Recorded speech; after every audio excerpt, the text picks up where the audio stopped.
nós iremos ler dois. Aliás, vamos ler um pouquinho antes. Vamos ler a partir do versículo 6 de Números 21. Números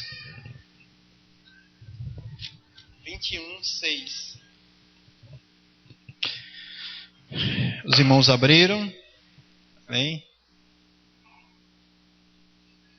Diz assim a palavra: Gênesis, Êxodo, Número. Levítico, Números, né? Gênesis, Êxodo, Levítico, Números. Então, o quarto livro da Bíblia. Capítulo 21, versículo 6. Diz assim: Então, o Senhor mandou entre o povo serpentes abrasadoras, que mordiam o povo, e morreram muitos do povo de Israel. Veio o povo a Moisés e disse: Havemos pecado, porque temos falado contra o Senhor e contra ti. Ora ao Senhor que tire de nós as serpentes. Então Moisés orou pelo povo, e disse o Senhor a Moisés: Faze uma serpente abrasadora, põe-na sobre uma haste, e será que todo mordido que mirar viverá.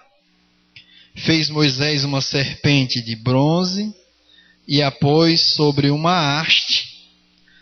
Sendo alguém mordido por alguma serpente, se olhava para a de bronze, sarava. Irmãos, vamos ler todos juntos, do versículo 8 ao 9? Vamos lá? Disse o Senhor a Moisés: Faze uma serpente abrasadora, põe-na sobre uma haste, e será que todo mordido que mirar viverá. Fez Moisés uma serpente de bronze e a pôs sobre uma haste. Sendo alguém mordido por alguma serpente, se olhava para a de bronze, sarava. Pai, nós necessitamos ouvir a tua voz. Fala-nos, Pai. Nós somos o teu povo e queremos inteiramente estar nessa dependência, hoje e sempre. No nome do nosso Senhor Jesus, nós te rogamos. Amém. Amados, a salvação de Deus, ela sempre foi revelada e sempre será por graça. Não há salvação fora da graça de Deus.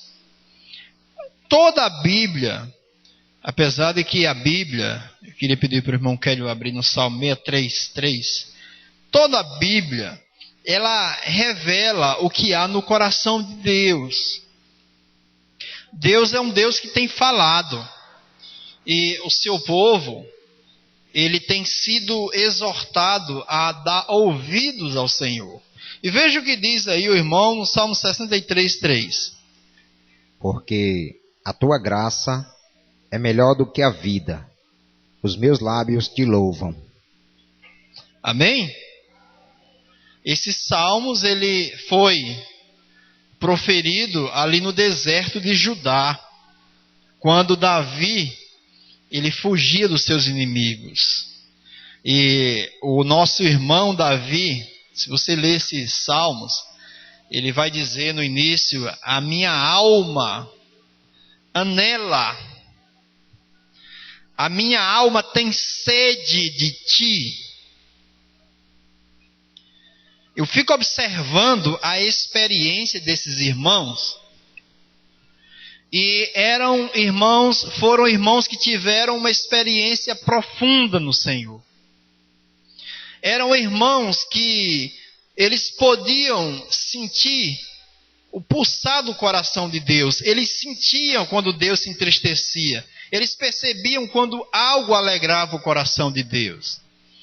E mesmo lá no Antigo Testamento, sem Cristo ainda ter vindo, sem ter se revelado a salvação de Deus de forma prática, no sentido, na encarnação, esses homens eles conheciam muito bem o Deus da graça. E aí o nosso irmão diz que a tua vida, a tua graça é melhor do que a vida. A gente tem visto que as pessoas se matam pela comida que mantém a vida. E Davi, ele se antecedeu dizendo: eu não me preocupo nem sequer com comida, porque eu também não me preocupo com a vida, porque eu tenho algo que é melhor do que a vida e, consequentemente, mais importante do que comida, o qual é a tua graça. Então, ele pôde experimentar a graça de Deus, a qual é melhor do que a própria vida. E durante os 40 anos que o povo viveu como peregrino ali no deserto, na época de Moisés e Josué, foi pura manifestação da graça de Deus.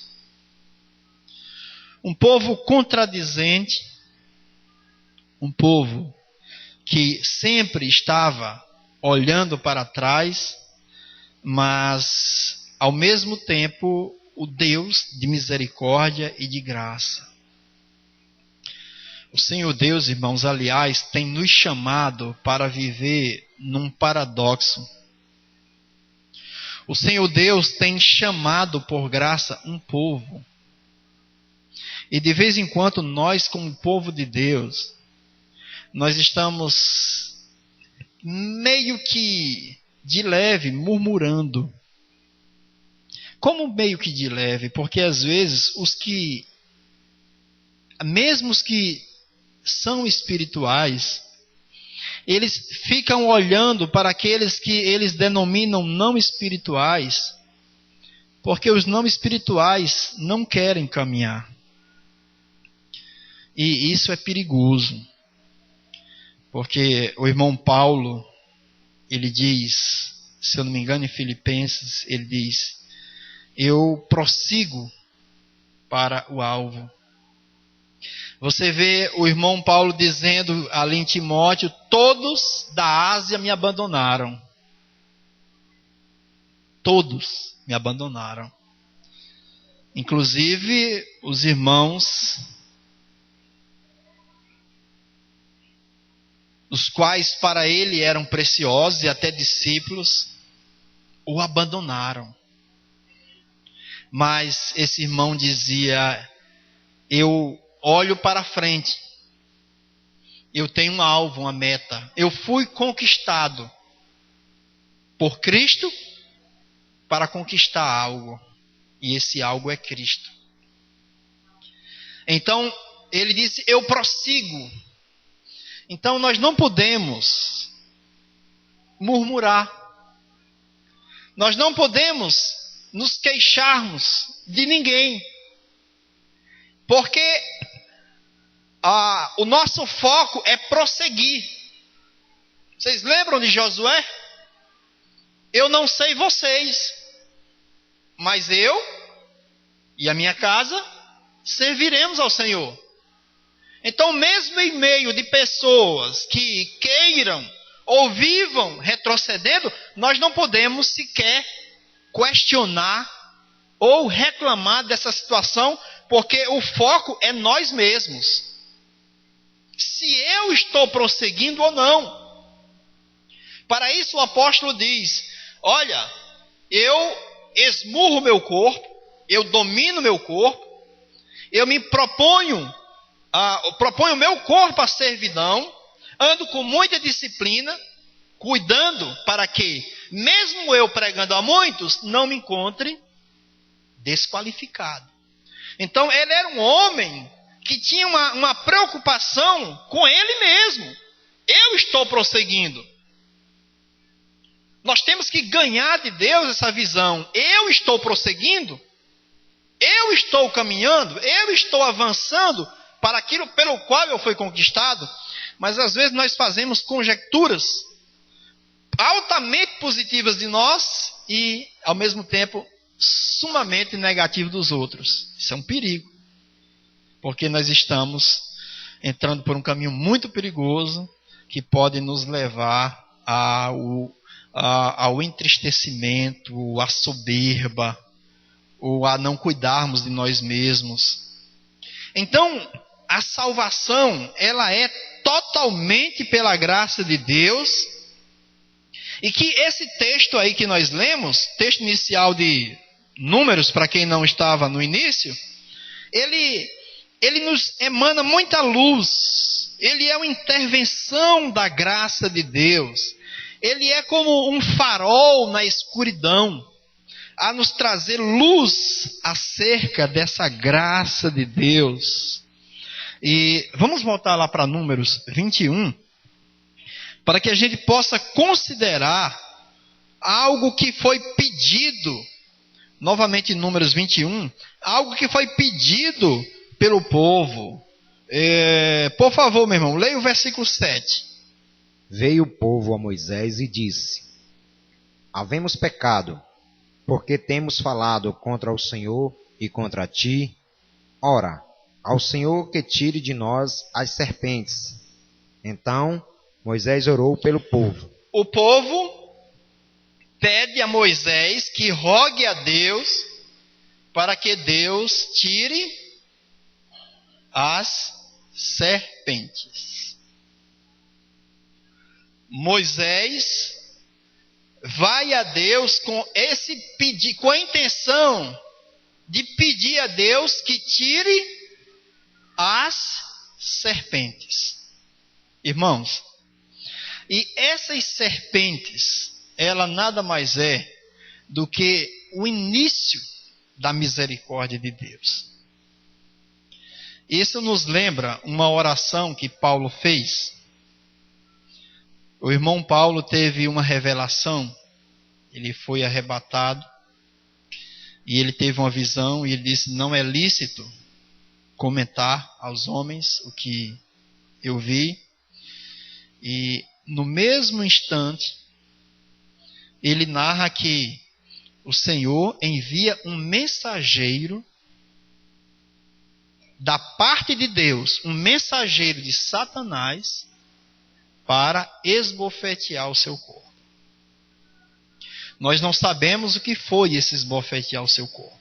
Alguns eruditos acreditam que era um problema de vista, de visão, malária, alguma enfermidade física. E eu acredito particularmente que era uma enfermidade terrível no corpo de Paulo. Talvez que gerava dores, talvez febre. Aquilo, quando vinha naquele homem, ele se contorcia de dores ou de uma tristeza profunda por causa daquele problema. E se você ler o texto com calma, ele diz assim: e eu roguei ao Pai que o tirasse.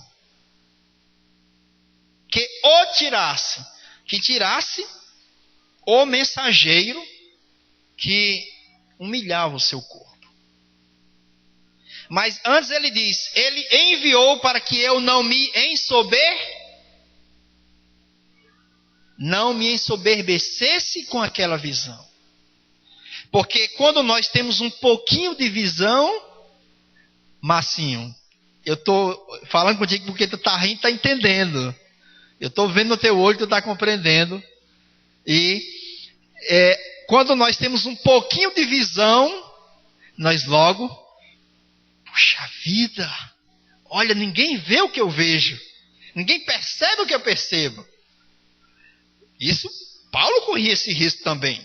Não é só Oswaldo que corre esse risco. O irmão Paulo também correu esse risco. É tanto que ele disse: para que eu não me ensoberbecesse, veio essa humilhação. E eu pedi para que o Senhor o tirasse, e ele disse, pedi 3 vezes. O que ele disse, Marcinho? A minha graça te basta. Permaneça do jeito que você está, meu bem. Porque eu quero te livrar de uma tão grande transgressão, da soberba. Permaneça com esse probleminha. Aí ele entende e diz: por isso eu me gloriarei nas injúrias, nas perseguições, nas nudez, nas tribulações. Porque quando eu sou fraco, aí é que eu sou. Porque é perigoso. E os irmãos vieram para Moisés e disseram, o povo veio para Moisés: tira essa serpente. Mesmo jeito que Paulo pediu. Tira. Deus não é menino. Deus não quer seus filhos independentes. Deus não quer seus filhos na soberba. Aí ele não tira. Ele não tira a serpente. E não adianta você suplicar para Deus tirar algo que está na tua vida, na minha vida, e que é uma instrumentalidade de Deus para filtrar, para que apenas a vida de Cristo seja crescente em nós e não a soberba. Ele vai deixar ali. Ele vai deixar. Ele não tira. Então, vá para o Salmo 27. Então, o pedido desse povo, irmãos, é um pedido um tanto quanto egoísta. Porque nós queremos nos livrar do pepino, para lá na frente nós fazemos outra besteira. E Deus não vai nos deixar livres do problema. Mas como assim? Deus não quer me libertar do problema? Deus quer que você, mesmo em meio ao problema, você o glorifique. Porque se você viver em si mesmo, o problema vai ser um problema. Mas se você viver em Cristo, o problema vai ser uma instrumentalidade para a glória de Deus. Porque é aí que a fé ganha significado. A fé ganha significado quando nós estamos diante de um obstáculo. Porque qualquer tolo sabe sorrir em meio à alegria, em meio aos momentos fáceis. Mas só os sábios, só os que confiam no Senhor é que podem sorrir mesmo em momento de dificuldade. Salmos 27, versículo 1. O Senhor é minha luz e a minha salvação. De quem terei medo? O Senhor é a fortaleza da minha vida. A quem temerei? O Senhor é a minha luz, o Senhor é a minha salvação. Irmãos, perceba, o Senhor não me salvou, o Senhor é a minha salvação. Você percebe a diferença? Jesus não é uma salvação. Porque, por exemplo, eu passo, no viver, a gente tem vários momentos de dificuldades e a gente encontra várias salvações. Várias salvações. Ou alguém que nos ajuda, ou uma ideia que eu tenho, um caminho que eu sigo diferente, e é uma salvação. Então, eu tenho várias salvações. Mas no que se refere para o povo de Deus, no que se refere à salvação, é Cristo, é uma pessoa, é a salvação, não é uma salvação, é a salvação. Então o salmista diz: Senhor, tu és a minha luz, ou seja, quando é tirado a venda dos meus olhos, eu consigo ver que tu mesmo é a minha salvação. Aí o povo diz assim: Deus, a salvação é tirar a serpente. A salvação é o Senhor tirar a serpente. E como foi que Deus apresentou a salvação?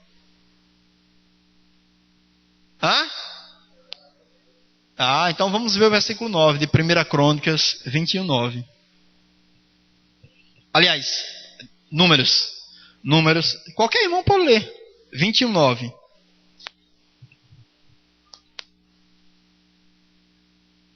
Fez Moisés uma serpente de bronze e a pôs sobre uma haste.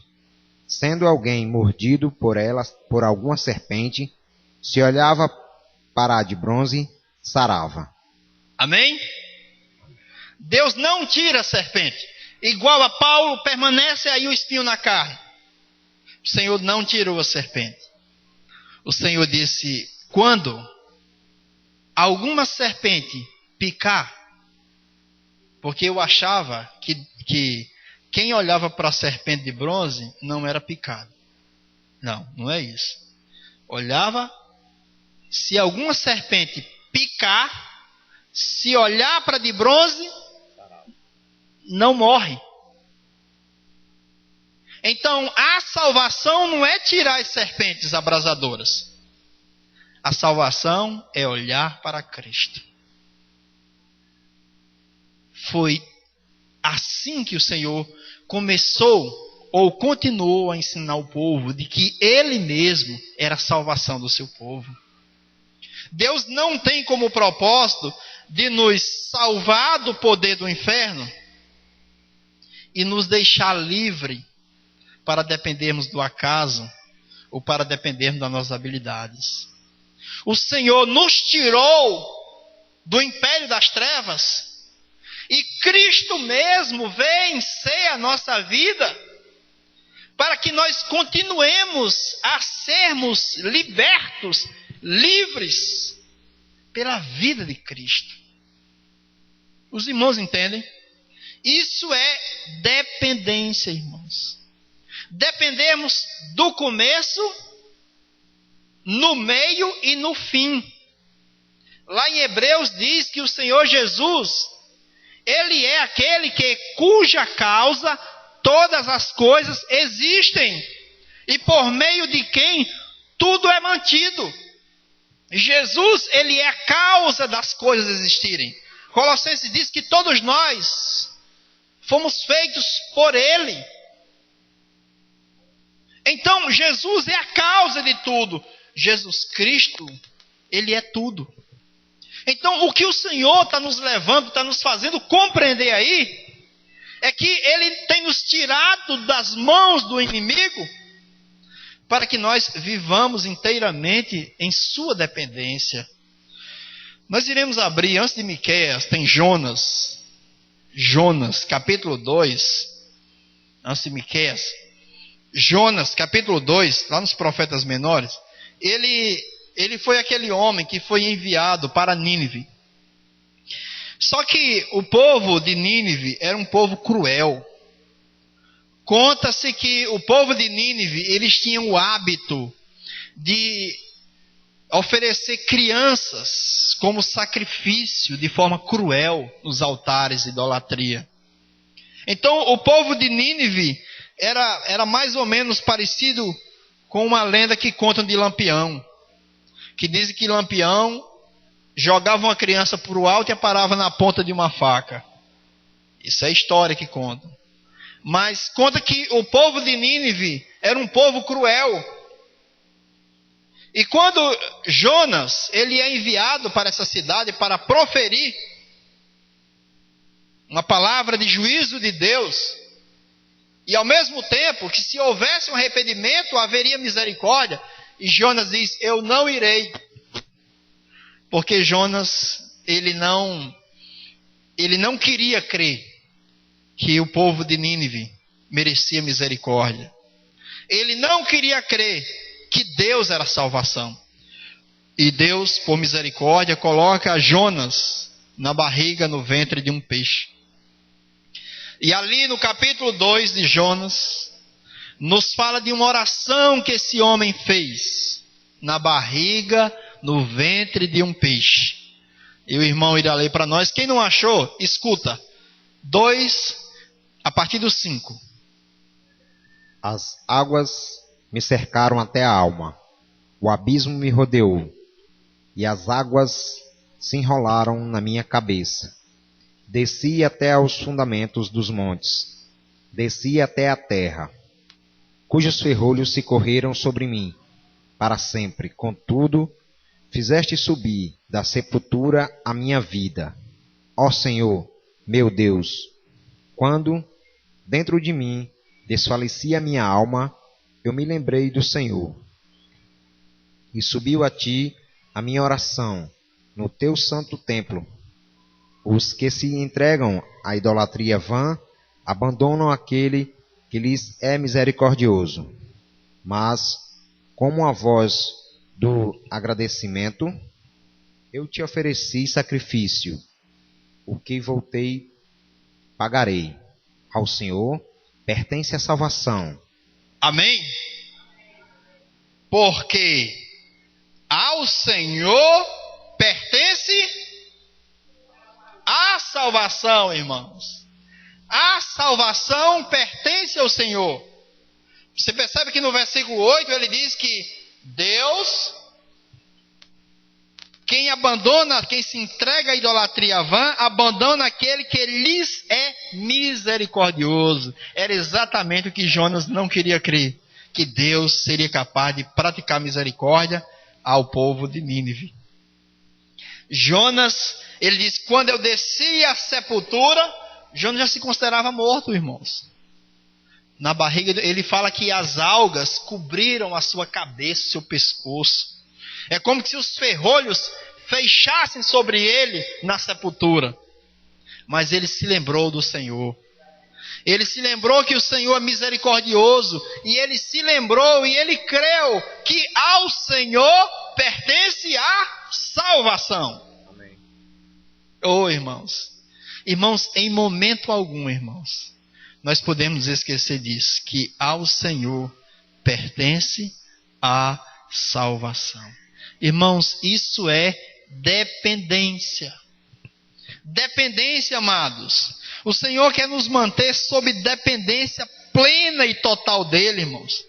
O apóstolo diz, o apóstolo Paulo, não são alguns apóstolos que têm surgido por aí. O apóstolo Paulo diz que nós não somos capazes sequer de pensar por nós mesmos. Nós não somos sequer idôneos para a salvação. É Deus, foi Deus quem nos tornou idôneos para a salvação. A nossa suficiência vem de Cristo, irmãos.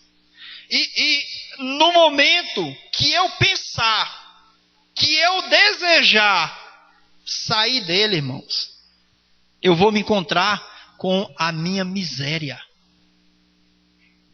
A minha miséria, ela será realçada no mínimo momento em que eu passar a depender de mim mesmo, a partir do momento que eu tentar viver fora de Cristo, irmãos. Então, amados, a salvação, ela pertence ao Senhor. Salmos, capítulo 3, versículo 8, amados, e depois Isaías 45. Salmos, capítulo 3, versículo 8, são textos tão preciosos que falam-nos de algo tão profundo, tão verdadeiro. Salmos 3, versículo 8. Do Senhor é a salvação, e sobre o teu povo a tua bênção. Amém, irmãos? Do Senhor é a salvação. Novamente o salmista repete aquilo que Jonas compreendeu. Do Senhor é a salvação. Alguém diz assim, como os olhos da serva estão voltados para as mãos da sua senhora, os meus olhos estão voltados para ti. Outro diz, Senhor, não é soberbo o meu olhar, nem altivo o meu coração. Mas assim como a criança amamentada, eu descansei no teu colo, como essa criança no colo da sua mãe. Irmãos, nós não podemos, irmãos, de forma nenhuma, negligenciarmos essa tão grande salvação. É por isso que o escritor aos Hebreus, ele nos dá um conselho, Isaías 45, 17. O escritor aos Hebreus nos dá uma orientação tão profunda e tão prática, né? Hebreus 12, 2 diz assim: olhando firmemente para quem? Para o Senhor. Senhor Jesus, Cristo Jesus. Olhando firmemente.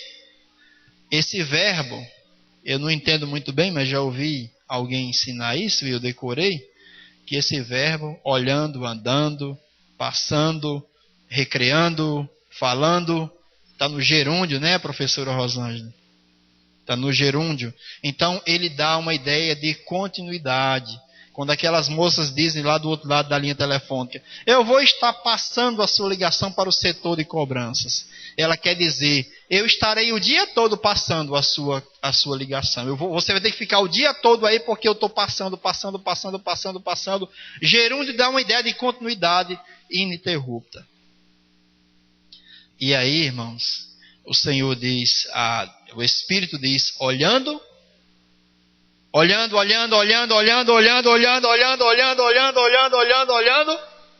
para quem? Jesus, autor. O que significa autor? A ideia inicial, o projeto é dele. Consumador, aquele que conclui a nossa salvação. Ele deu início, ele é o início da nossa salvação. E ele é a conclusão da nossa salvação. Por isso, olhando, firmemente. Vai vir circunstâncias. Você vai olhar a circunstância ou vai olhar para Cristo? Olhando para Cristo Jesus. Vai vir a soberba. Você vai se achar importante. Olha, eu creio no Senhor tem 4 meses. Eu já consegui levar outras pessoas a conhecer o Senhor. Olha como eu sou nobre, como eu dou fruto. Não. Olhando para Jesus. Foi Ele quem fez isso. Daqui a pouco eu vou mostrar para os irmãos uma experiência de um irmão que poderia até ensoberbecer pelo que ele fazia. Mas como ele aprendeu a viver nessa dependência preciosa do Senhor. Isaías 45, 17. Israel, porém, será salvo pelo Senhor, com a salvação eterna. Não sereis envergonhados, nem confundidos em toda a eternidade. Amém? Israel será salvo. De quem é a salvação? Do Senhor. Do Senhor. Irmãos, o Senhor advertiu Israel, olha, vocês nunca digam, foi o nosso braço quem fez isso. Nunca digam, foi a nossa força, não.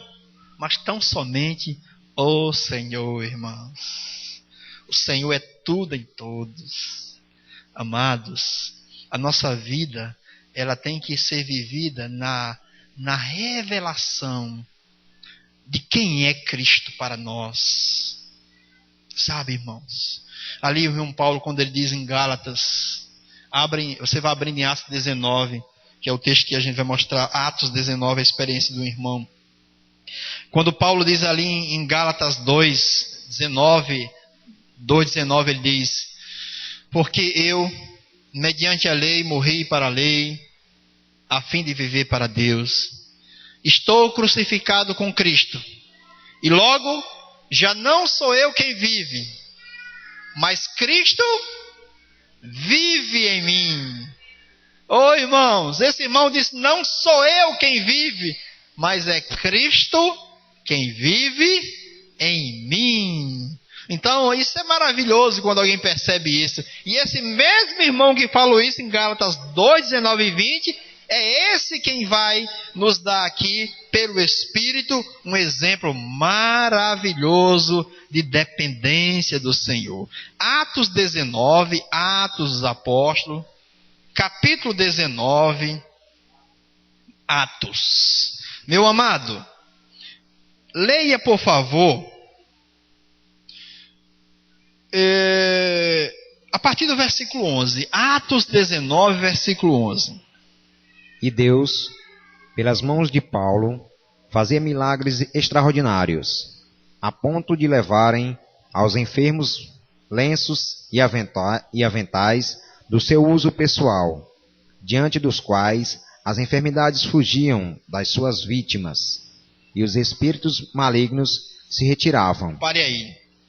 Amados, o povo levava os objetos de uso do irmão Paulo e os demônios fugiam das vítimas.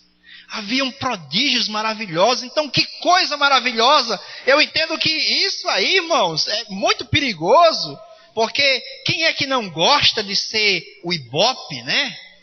Quem é que não gosta de ser reconhecido? Quem é que não gosta de fazer sucesso? Que coisa maravilhosa! Eu acredito que depois desse texto, eu acredito que o irmão Paulo aí, ele vai pisar na bola. Eu penso, aliás, que ele vai se soberbecer. Eu acho que o nome de Paulo vai ser engrandecido. Porque, ora, são sinais fantásticos. Ele contradizia as pessoas que falavam mal do caminho. O caminho é Cristo. Mas aí, não a presença de Paulo, mas os objetos pessoais de Paulo enalteciam uma obra maravilhosa. Então vamos continuar para ver qual foi a reação do irmão Paulo. E alguns judeus, exorcistas, ambulantes, tentaram invocar o nome do Senhor Jesus sobre os processos de espíritos malignos, dizendo: esconjuro-vos por Jesus, a quem Paulo prega. Os que faziam isto eram 7 filhos de um judeu chamado Seva, sumo sacerdote. Mas o espírito maligno lhes respondeu: conheço a Jesus e sei quem é Paulo, mas vós, quem sois? E o possesso do espírito maligno saltou sobre eles, subjugando a todos, e de tal modo prevaleceu contra eles, que, desnudos e feridos, fugiram daquela casa. Chegou este fato ao conhecimento de todos, assim, judeus como gregos, habitantes de Éfeso. Veio temor sobre todos eles, e o nome do Senhor Jesus era engrandecido. Aleluia! Era o nome de Paulo que era engrandecido? Qual era o nome que era engrandecido? O nome de Jesus, irmãos. Aleluia! Aleluia!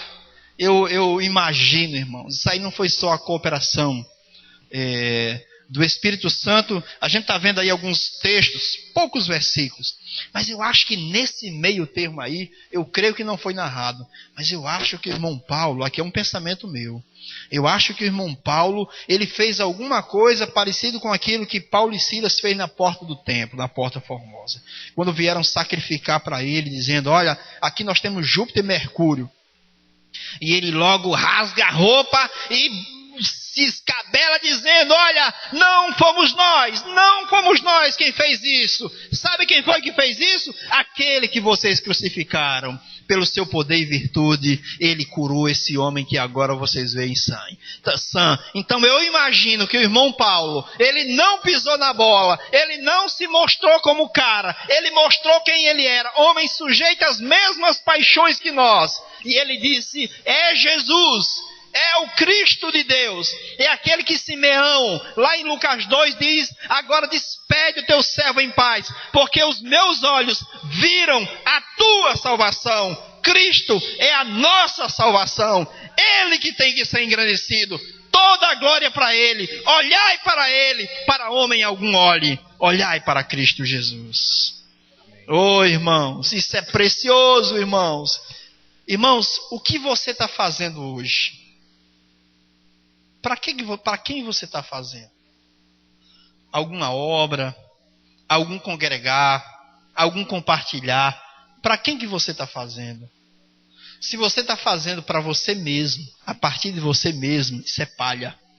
Mas se você está fazendo para que Cristo seja engrandecido, foi isso que o irmão Paulo disse ali em Filipenses: contudo, que Cristo seja engrandecido na minha vida, seja na vida, no meu corpo, aliás, seja na vida, seja na morte, que Cristo seja engrandecido. Porque ele disse ali no 4: porque viver para mim é Cristo, e morrer é lucro. Porque esse Cristo será engrandecido no meu corpo, tanto na vida quanto na morte. Esse Paulo, ele chega ali em uma região, eu não me recordo, é narrado em Filipenses, não me recordo o texto. Ele chega, talvez ali pela Macedônia, não me lembro bem, a Caia, e chega uma irmã e diz assim, pega Paulo e amarra Paulo com o cinto dele e diz: Paulo, assim vão te fazer em Jerusalém. Vão te prender e vão tirar a tua vida. E Paulo, os irmãos começam a chorar. E nesse choro Paulo diz: não me moleste. Não me moleste. Porque eu estou preparado. Não só para padecer por Cristo, mas até morrer por Cristo. Esse homem era peitudo. Ele amava a Cristo de uma forma tão intensa, tão grandiosa, que esse irmão vai para Jerusalém e lá sua vida é ceifada. Ele estava convicto que morreria, mas ele, como os demais apóstolos, dizia: é uma honra padecer por Cristo. É uma honra. Esses irmãos conheciam quem era Cristo. Irmãos, essa vida é mais ou menos da seguinte forma. O nosso relacionamento conjugal, marido e mulher, ele é um tipo do amor vivido entre a igreja e Cristo. A Bíblia diz que o homem, o marido, ele cuida das coisas do mundo, bem como agradar a sua esposa. Ele diz que Cristo se deu pela igreja, se entregou por ela. O marido também se entregue pela sua esposa, ame a sua esposa, como Cristo amou a igreja. Então, quando a gente vê um casal meio arranhado, eles não estão servindo bem a Cristo. Isso é um fato. Isso aqui não é um julgamento meu, é um fato. Pode ter certeza. Quando um casal, marido e mulher, eles estão vivendo um relacionamento meio arranhado, é porque está com problema no relacionamento com Cristo.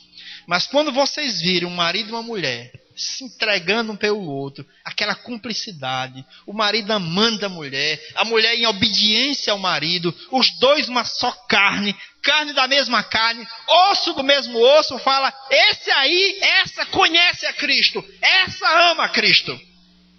Porque esse mesmo relacionamento, eles vivem com Cristo. Então, toda indiferença do casal é indiferença para com Cristo. Isso aqui não é pensamento meu.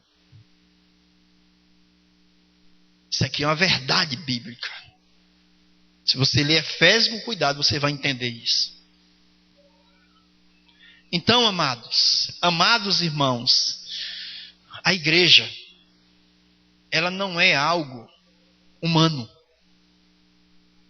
A igreja, ela é o corpo de Cristo. Nós recebemos isso por revelação. Isso aqui não é uma ideia humana, é revelação.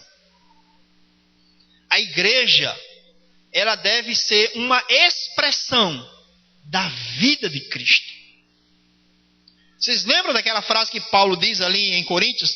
É como se Deus rogasse por nós, pelo nosso intermédio, exortando que vos reconcilieis com Deus. Ou seja, quando a igreja age ou interage, é Deus agindo, é Cristo agindo por meio da igreja.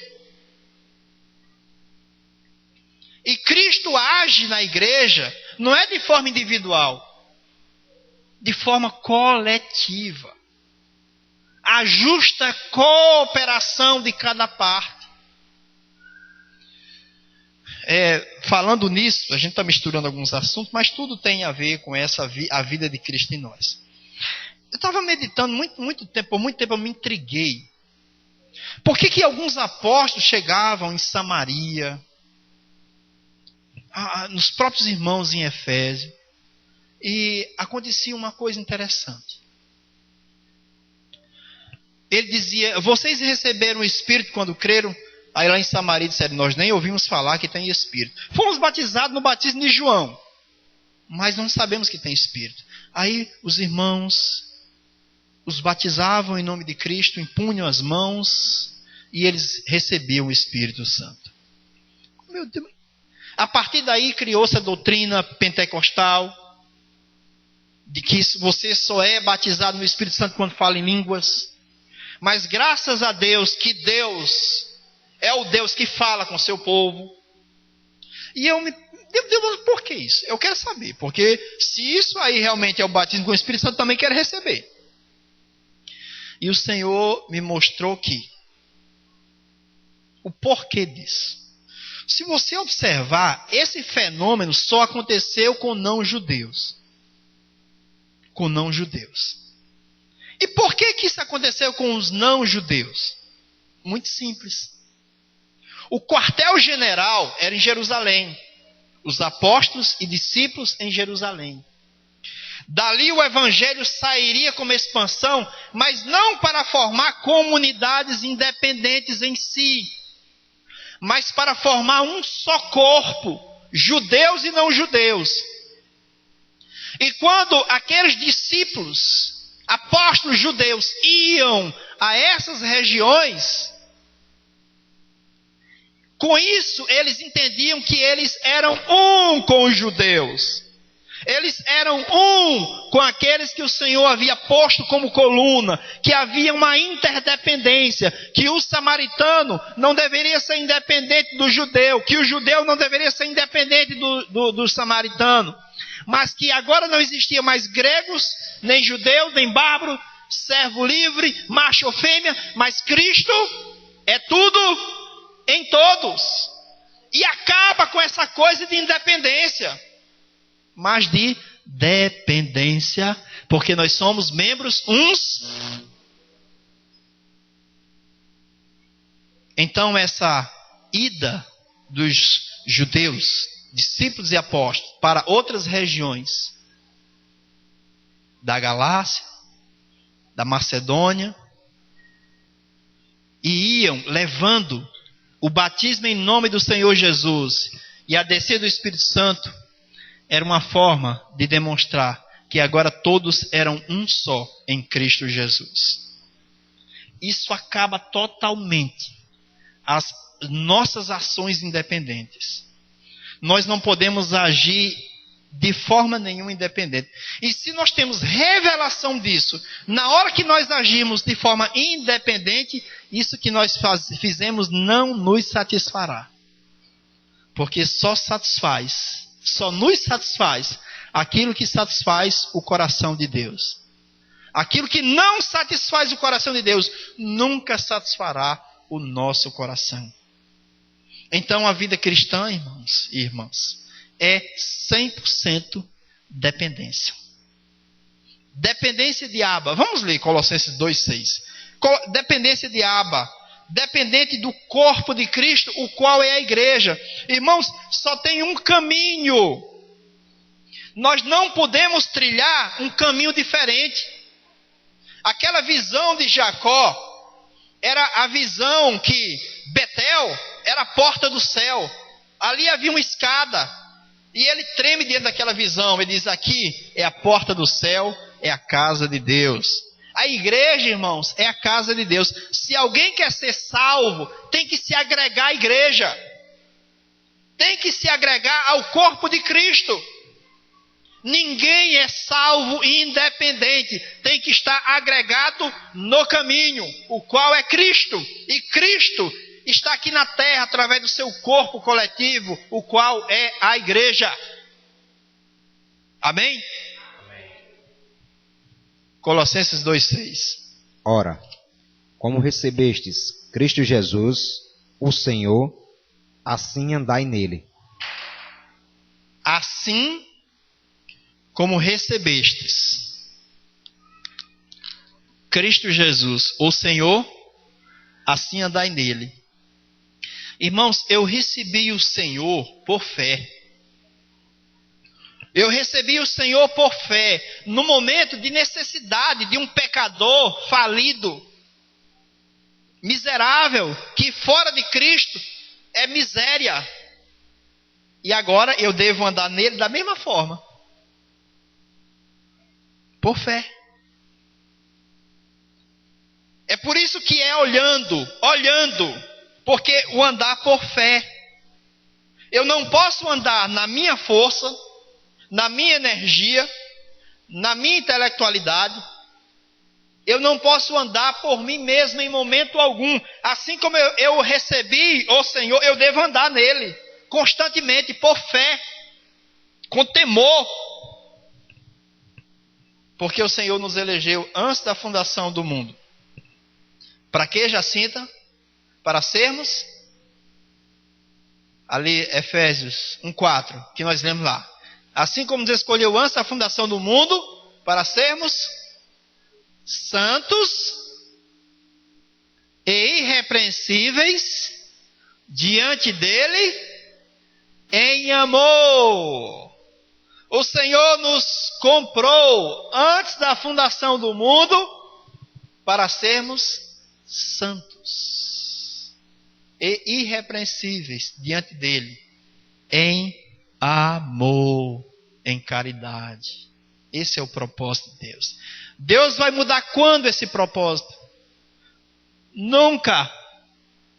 E como seremos santos em amor por nós mesmos?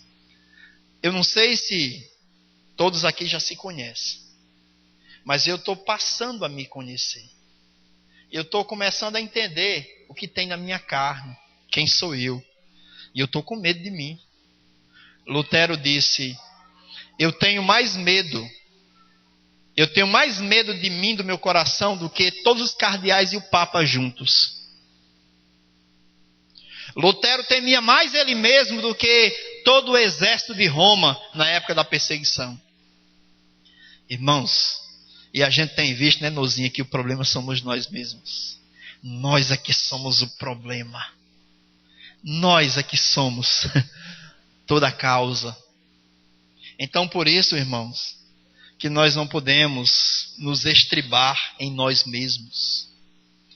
Nós somos falidos por natureza. Aí Jesus diz lá em João 15:4, ele diz assim, permanecei em mim e eu permanecerei em vós. Permanecei em mim e eu permanecerei em vós. Permanecer em Cristo é essa vida de dependência. Ele diz assim, os ramos de si mesmo não podem dar frutos. Aí eu tento dar frutos em mim mesmo. Eu tento fazer sucesso, eu tento ser alguém criativo, eu tento viver uma vida cristã, eu tento ser santo, eu vou tentar, e eles, sem mim, nada, irmãos, nada. A gente viu ali essa semana que quando Esdras, ele vai até a presença do rei Artaxerxes, e o rei disse, o rei Ciro, ele diz assim, o rei Ciro pergunta para Esdras, o que você quer? O que você precisa para reedificar o templo em Jerusalém? Era óbvio, né? Aí Esdras sabia o que estava precisando. Mas aí Esdras dá um intervalo entre a fala de Ciro e a sua fala e diz, Deus, o que eu faço? O que eu faço, Deus? Neemias. Amém. Aí ele diz assim, o que eu peço? E ele diz, vai, aceita. Então ele aceitou a oferta do rei. Isso é dependência. Até do óbvio. O irmão Joaquim disse uma coisa essa semana, que é meio abrupta. Mas é até aquilo, irmão. Dependemos dele até para aquilo. Essa dependência do Senhor. Maravilhosa dependência. Porque de mim, isso é na minha... Romanos 5,10, irmão. Eu sei que em mim, isso é, na minha carne, não tem nada que preste, irmãos. Nada.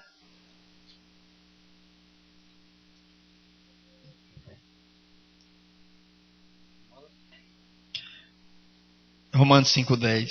Porque se nós, quando inimigos, fomos reconciliados com Deus mediante a morte do seu Filho, muito mais estando já reconciliados, seremos salvos pela sua vida. Amém, irmãos? Eu fui salvo no passado, ali pela obra de Cristo no Calvário. Eu fui salvo da condenação eterna. Hoje, estou sendo salvo do poder do pecado. E no futuro, serei salvo desse corpo de humilhação. Receberei um corpo de glória. Então há uma salvação passada, houve uma salvação passada, há uma salvação presente, Hebreus 7:25. E haverá uma salvação futura. Então ele diz aí, seremos salvos pela sua vida. A vida de quem, irmãos? A vida de Cristo. Colossenses 3 diz, porque Cristo que é a nossa vida. Irmãos, eu sou salvo e eu me apresentarei diante de Deus, não é porque tem um braço de Cristo em mim, não é porque eu abracei a doutrina de Cristo, mas é porque a vida de Cristo, ela tem me dominado, ela tem sido a minha vida. A serpente está me picando, mas as serpentes não têm efeito na minha vida, porque Cristo é a minha vida. Se nós tirarmos o olhar de Cristo, as serpentes vão nos matar, nos ferir. Então não podemos tirar um só momento desviar a nossa atenção de Cristo. É dependência 24 horas. Hebreus 7:25. Por isso, também pode salvar totalmente os que por ele se chegam a Deus, vivendo sempre para interceder por eles. Por isso, ele pode salvar totalmente os que se achegam por ele. Quem é ele? Cristo. Por Cristo, nós nos achegamos a Deus. Tem gente que diz assim, eu já vi alguém dizendo, se a Madre Teresa de Calcutá não salvar, ninguém vai salvar. Por que ela tem que se salvar? Porque ela fez muitas obras. É por isso que nós somos salvos? É por obras? Pela vida de Cristo, irmãos. Aquele ladrão na cruz passou a vida inteira fazendo mal. Mas no momento que ele creu no Senhor Jesus, ele foi salvo. E se ele descesse daquela cruz, ele ia continuar dependendo do Senhor. Ele não ia mais ser um ladrão, nem bom nem mau. Ele ia ser uma nova criatura em Cristo Jesus. Então é a vida de Cristo quem nos salva. Aí amanhã você vai ter vontade de esbravejar, de falar mal do seu vizinho. Aí vai dizer, Cristo tem misericórdia. A tua vida não fala mal do vizinho. Vem ter misericórdia de mim. Amanhã você vai dar uma topada e ter vontade de espraguejar o gestor porque não ajeita a rua. Senhor, a vida de Cristo em mim me livra de estar falando mal das autoridades. E aí vai. É só um exemplo simplório para a gente entender que é a vida de Cristo quem nos salva, quem nos redime, quem nos mantém em perfeita salvação, porque Ele pode salvar totalmente. Lá em Lucas narra que chegou uma mulher, lá em Lucas 13, diz que chegou uma mulher assim, ela era curvada, ela não conseguia se aprumar, e ela disse, Senhor, irmão, 13:11 de Lucas, ela chegou tortinha, ela chegou totalmente inclinada, e ela se chega a Jesus e ela diz, eu sei que se eu for esse homem, ele pode me salvar. E ela clama misericórdia, e Jesus apruma aquela mulher. Somos nós, irmãos. Somos totalmente tortos. Tábuas de acácia, madeira de acácia torta, deformada, mas o carpinteiro sabe aprumar essas tábuas tortas. Se você ainda vê em mim alguma deficiência que não glorifica a Cristo, quando você chegar em casa, Senhor, tem misericórdia daquele homem torto. Apruma aquele homem torto, porque tu é o carpinteiro que tem poder para fazer isso. E veio ali uma mulher possessa de um espírito de enfermidade. Havia já 18 anos. Andava ela encurvada, sem de modo algum poder endireitar-se. Vendo Jesus, chamou-a e disse-lhe, mulher, estás livre da tua enfermidade. E impondo-lhes as mãos, ela imediatamente se endireitou e dava glória a Deus. Amém? Ele é poderoso para fazer infinitamente mais do que aquilo que nós pedimos ou pensamos. Dependência. Dependência. Todo dia. Olhando para Jesus, autor e consumador de nossa fé. Não se desespere. Você até mesmo você que ama essa comunidade, quer ver essa comunidade bem, saudável, glorificando a Deus. Mas não olhe com um olhar de crítica, criticando porque o irmão não amadureceu, não caminhou. Mas peça a Deus graça, prossiga, porque quem sabe Ele não vai lhe usar, né, irmão Reginaldo? Não vai ser você mesmo um instrumento para a restauração, para a glória de Deus. A vida de Cristo em você vai contagiar os irmãos para fazê-los prosseguir para a glória de Deus. Pai querido, nós te louvamos, Pai, por esse momento em que estivemos reunidos, que ele seja para a tua glória, que a tua palavra possa nos contagiar, que a tua palavra, como ela é viva, ela possa gerar vida em nós, que nós não estejamos aqui apenas para tocar na letra, mas para tocar na vida, pelo teu Espírito, Pai. A palavra que é Espírito e vida, transforma em vida em nós, para a tua glória. Somos o teu povo. No nome de Jesus. Amém.